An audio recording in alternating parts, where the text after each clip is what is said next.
Okay, everybody, this is Dr. Parker. I'm introducing The Wife of Bath's Tale, which you probably have read before, and is certainly one of the most popular and controversial and interesting of the tales. Um, of course, the Wife of Bath's introduction is longer than her tale, which I think makes sense because she likes to talk about herself. So I'm going to talk about three things. I'm going to talk about the wife as presented in the general prologue. Then I'll talk about her as she appears in her own prologue, and then I'll talk about her tale. And all three of these things interlink in a pretty important way. So, what we know from the general prologue about the wife of Bath is that she's a widow, and in fact, she is five times a widow. And that's a lot of times to be widowed. She is, by being a widow, she's in one of the very few privileged classes of women in medieval England. It's one of the most free statuses that a woman could have because she could own property, she could own a business, which in fact was not unusual among widows. She could live by herself without raising some sort of flag of suspicion or scandal, and was generally considered to be a fairly well respected person in society, depending on what social class she was from and things like that. So being a widow was not, depending on who your husband had been, was not really such a bad deal. You would have more freedom than an unmarried woman, more freedom than a wife, and more freedom really than a nun, depending on what kind of freedom it is that you're looking for. As I said, she'd been five times married, and she says, "Welcome the sixth." So I think that it's a pretty good guess that one reason she's on this pilgrimage is to meet men because she is looking for a man, and she makes no bones about that. Um, it is also the case that she's well traveled. It talks about the fact that she's been on many pilgrimages, and not just within England, but she's been to Rome, and she's been to Santiago in Spain, and she's even been to the Holy Land, which back then that's a reasonably dangerous proposition, and for a woman who may have been traveling on her own, we don't know if she was going with a husband at that point or not, is pretty impressive. But she likes to travel. She's sort of like one of these ladies who's always on a cruise. You know, she likes to get out of the house and be somewhere and meet people. She says she is ruled by two planets. She's ruled by Mars and Venus. And this presents kind of a conundrum because Mars, of course, is the god of war. So she likes to fight. She likes to be argumentative. But at the same time, she's ruled by Venus, who is, of course, the patroness of love and sex and desire. And so she's in this kind of rough position, which is that she loves to fight, but she loves to love. And so she gets in very volatile relationships. And if there's not some problem already going on in the relationship, then she is sure to create one. She is sanguine, meaning that she has got the same sort of humor as the miller. She is red complected. She wears red clothes. She's got this kind of jolly, slightly racy, appetitive nature where she's kind of ruled by her desires for bodily pleasure.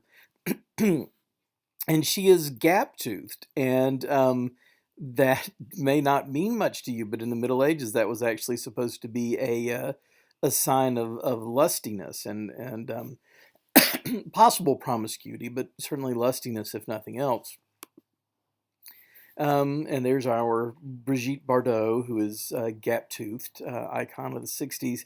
Um, yeah, one of the things that comes out in the general prologue, but especially in her own prologue, is that she is a lusty woman. She likes sex.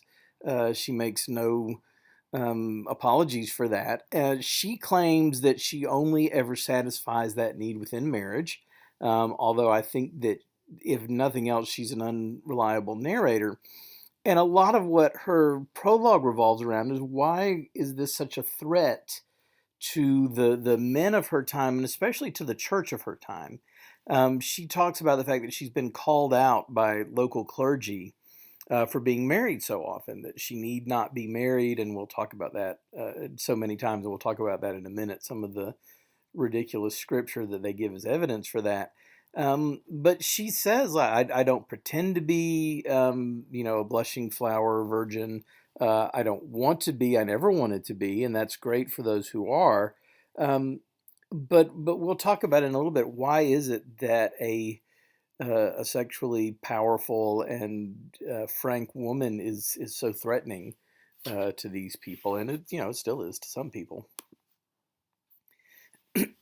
So in her prologue, we have this nice, by the way, this nice engraving from William Blake, the poet of the Canterbury Pilgrims, and there's I think it's the friar, and then that's definitely the miller and the wife, and you will have noticed that the wife has a low cut top on, which is very low cut. That actually was a fashion. It would not have been a fashion in Chaucer's time, but in the Renaissance, they actually did have tops cut that low that were you would be arrested for wearing now. And I think William Blake is envisioning that the wife would like to wear something like that.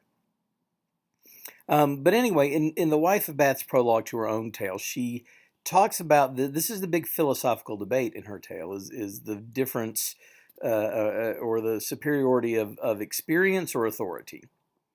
And she said the very first line of her prologue, she said, experience, not authority, is enough for me when it comes to knowing about marriage.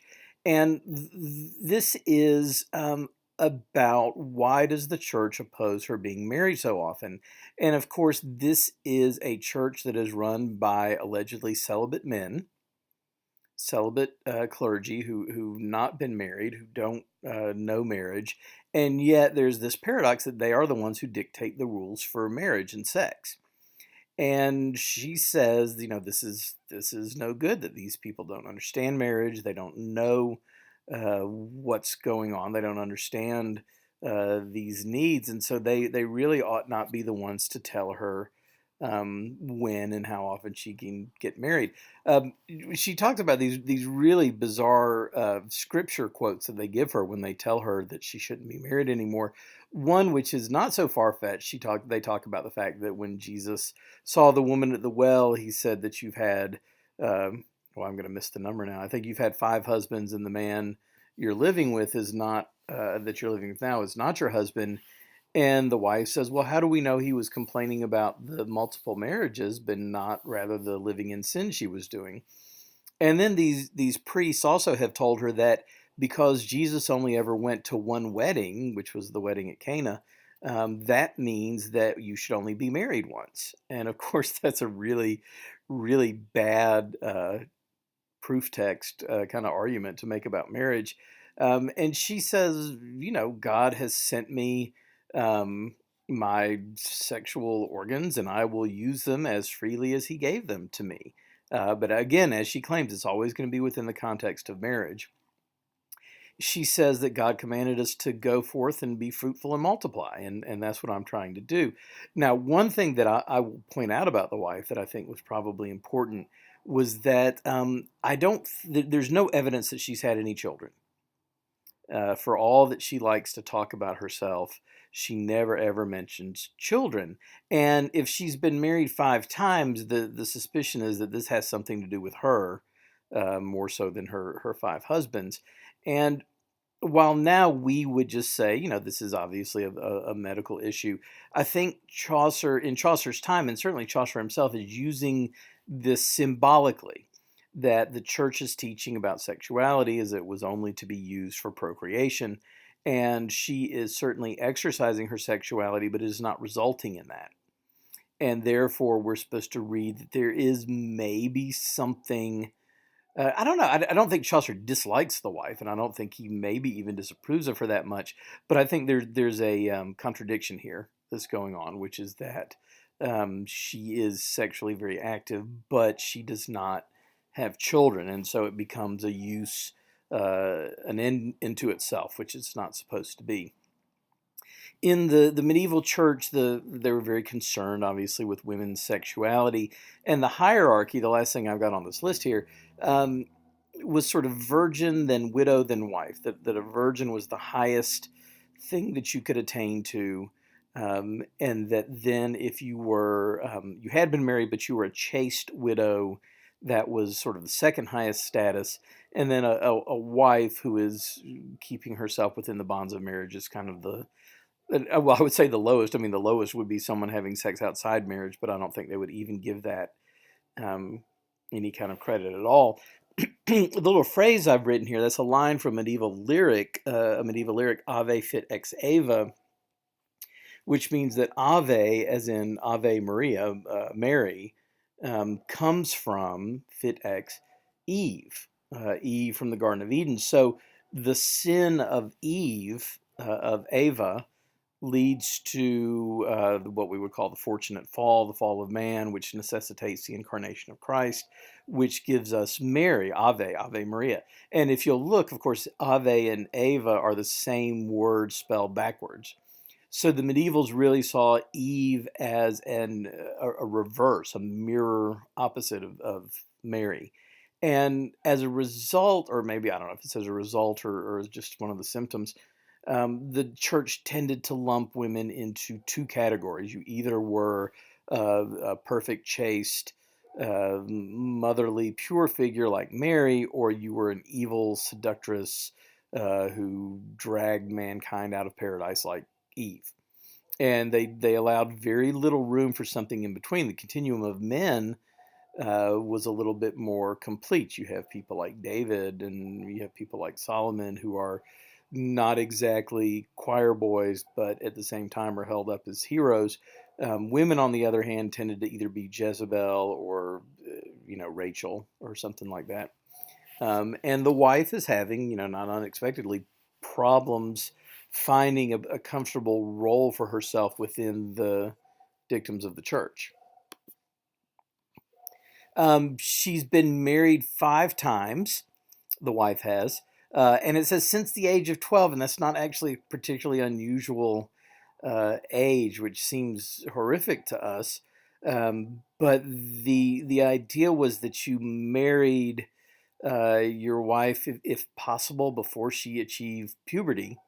And that way, and that sounds very odd, and very often they would not consummate these marriages for a couple of years or more whenever puberty was reached. But the idea was that you sort of had your eye on her, you had control over her body from before the time she could have children, and then you could be fairly confident that any children that she produced were yours, as opposed to someone who you didn't really know where she had been beforehand, and she was already in a state of puberty. The age of first menses, of course, was older back then. I mean, it was closer to 15, and marriage was earlier. So one of the things that we talk about now historically with sex and marriage is that there's this puberty gap, that women reach puberty younger than they ever did, at the age of 12 or 13 or even lower. And they wait to get married longer than they ever did. The median age of marriage in the United States is, for women, I don't know, 24, 25, something like that. So you've got this period of 12 years or so where women are, sexually desirous and fertile, but not, according to the strictures of society, supposed to act on that. So in the Middle Ages, one reason that it wasn't more of a problem is that puberty was reached later and marriage was entered into earlier. So there's just not that much of a gap in between these times. So yes, she gets married early at the age of 12. Her first 3 husbands were older men. They adored her. They doted on her. They gave her anything she wanted. And as a result, she hated them.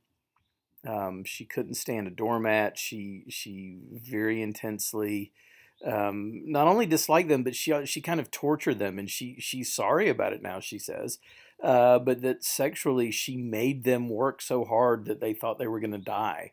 We've had this sort of trope throughout of especially in the Fablio, of the older man marrying the younger woman, and he is not sexually equal to the task of keeping her happy. And so she sort of takes this with a vengeance and uses sex as a punishment, not by withholding it as you normally associate, but by making them work so hard. I mean, this I don't know why the three older men died before she did, but that could be part of it. Um, then her fourth husband was about her age, and he cheated on her. He had a mistress, and he didn't make much of a secret about it. And this made her really, really angry. She was very upset about it, to the point where she says she made it seem like she was having an affair, but actually didn't, because she wanted to, as she says, make him fry in his own grease, which is, I guess, give him a taste of his own medicine. So she made it seem as though she were cheating on him, but she wasn't. And he died. And she's very sorry. She says, I made him really suffer, and I feel bad about that. I hope that he's in heaven, because when he was here on earth, I put him through his own kind of hell. And then finally, her last husband was 10 years younger than she. And he beat her physically, badly.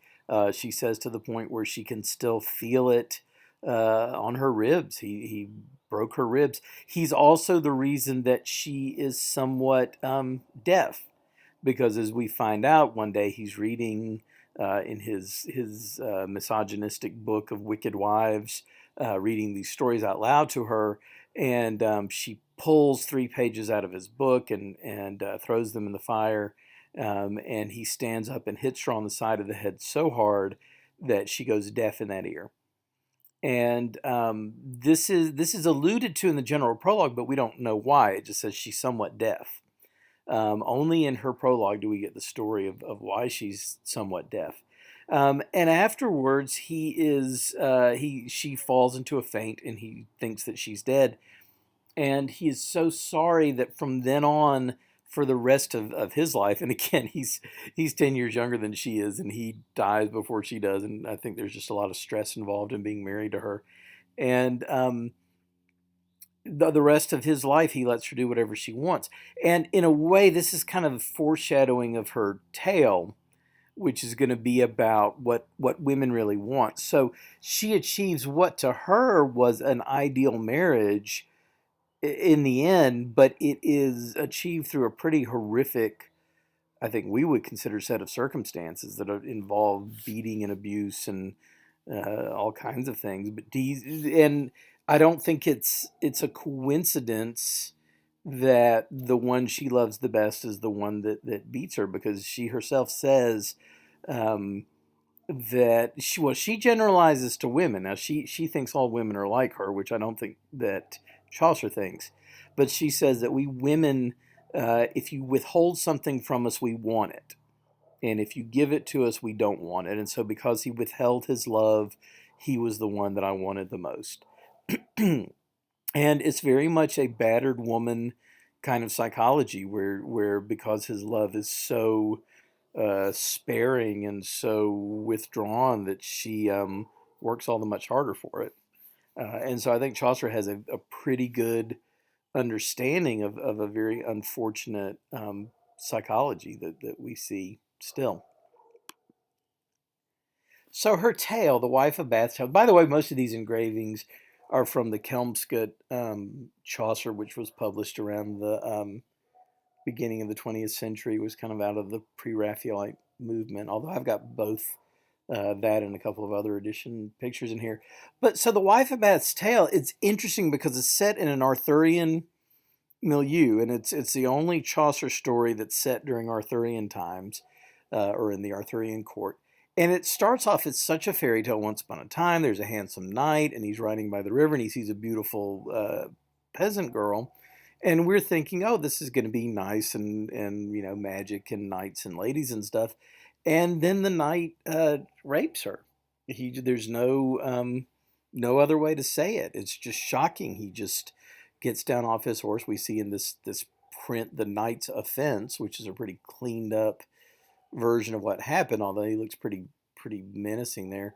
Um, and it's kind of shocking, and I think it's meant to be shocking, but I also think it's meant to be illustrative of the way that the wife thinks of love and sex, because she associates it with violence. I don't think that it's unusual to her. I think that whereas we as the readers, and I imagine some of the pilgrims kind of are taken aback at the brutality introduced so early in the story, I don't think the wife is surprised or shocked at all. I mean, I know it's her story, but I don't think that she finds a disjunction in conflating fairy tales and violence and sex.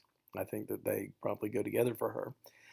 But the knight is arrested, and to Arthur's his credit, I guess, he thinks the knight should be executed. But Guinevere steps in. So it's interesting that the man wants to execute him, but the woman actually steps in and says, um, I have an idea, and the idea is that we give this knight. By the way, there are other versions of this story, and in most other versions of the story, the knight is Sir Gawain, which is interesting in and of itself because generally Sir Gawain is thought of as a very good knight and a very noble knight. But there is a version of this circulating where this knight Sir Gawain. Chaucer doesn't say that. Chaucer just says the knight. And Guinevere and her ladies, so he's taken into this kind of sphere of women. And they said, we're going to give you a year. And in a year, if you come back and give us the answer to this question, we'll let you go. And the question is, what do women want? And it's an interesting question. I mean, Freud asked that question. Of all the things I know, I don't know what do women really want. And Guinevere and her ladies ask that question not because they have an answer in mind, but because they don't know. They say some people we want say that we want love. Some people say we want riches. Some people say that we want this and that we want to have a nice house, that we want to have children, and none of the women can really agree on what it is that women really want. So the knight is sent out, and he's got a year to find the answer to this. And he goes around for a year, and he gets all these different answers, but nobody seems to agree with each other. And one night, if you look at this picture in the upper right corner, the night before, in fact, he's got to report back to Guinevere, he sees a ring of fairies dancing in the wood. And as your picture says, is what the knight saw in the wood. And he turns away, and he turns back, and the fairies are gone, but there's an old lady there, very old. And he goes up to her, and he figures that he'll ask her because she's older and she has experience. What do women want? And she says, I know the answer to this. But if I tell you, you have to agree that you will give me whatever I want. And the knight sees that he's got no choice. He's got nothing to lose because he'll lose his life if he doesn't have a good answer. So he takes her, and he goes to Guinevere the next day. And the old lady whispers in his ear, and he says to Guinevere, I know what women want. They want to have maestria, mastery. They want to have control.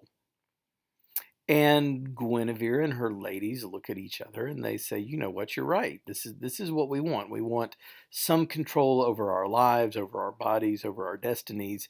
Because remember, women are living in a world where they have very little control over these things. And so the old lady speaks up and says, this man has promised me I can have what I want because I gave him this answer. And Guinevere says, okay. And the lady says, I want to marry him. And so the knight and the old lady are married. And that's what you have in this last picture here is the very romantic wedding night where the knight refuses to get in bed with the old lady. And she says, this is very odd. Is this how all of Arthur's knights conduct themselves on their wedding nights? Because this is supposed to be our special time. And he lays into her, says, you're old, you're ugly, and you're poor. Interesting that's one of his complaints about her is that she's from a low class. She's of such a low kind, he says. And so the lady says to him, well, beauty is as beauty does, and you shouldn't judge me this way. But I will give you a choice. I can be beautiful. I can be young and beautiful. I have this power. And I'm going to give you a choice. I can be young and beautiful, but I will be false to you, and I will cheat on you, and I will tell lies to you. But I will be yours. Or I can be as I am now. I can be old and haggard and ugly, but I will always be good to you. I will be true. I'll be sweet. I'll be kind, and I'll be a good wife to you. She says, what do you choose? And the knight thinks about it, and he says to her, will you choose? He gives her the choice, and she says, of course, she says, well, you've won the jackpot. I will be beautiful and true to you because you've given me this choice.